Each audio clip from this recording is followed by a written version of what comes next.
ಇನ್ನು ಸಚಿವ ಪುಟ್ಟರಂಗ ಶೆಟ್ಟಿಯವರ ಬರ ಅಧ್ಯಯನದ ವೇಳೆ ಒಂದು ಹೈ ಡ್ರಾಮಾ ನಡೆಯಿತು.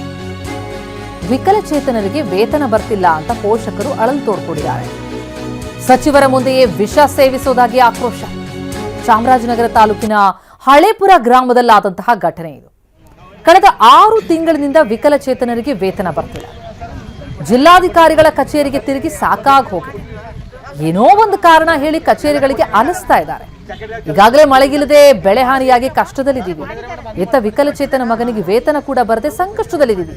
ನಾವು ಕಷ್ಟದಲ್ಲಿದ್ದೀವಿ, ನಮಗೆ ಸೂಕ್ತ ಪರಿಹಾರವನ್ನ ಕೊಡಿಸಿ, ಇಲ್ಲ ಅಂತಂದ್ರೆ ಮಗನಿಗೆ ವಿಷ ಕೊಟ್ಟು ನಾವು ವಿಷ ಸೇವಿಸ್ಬಿಡ್ತೀವಿ ಅಂತ ಆಕ್ರೋಶವನ್ನ ವ್ಯಕ್ತಪಡಿಸಿದ್ದಾರೆ ಪೋಷಕರು.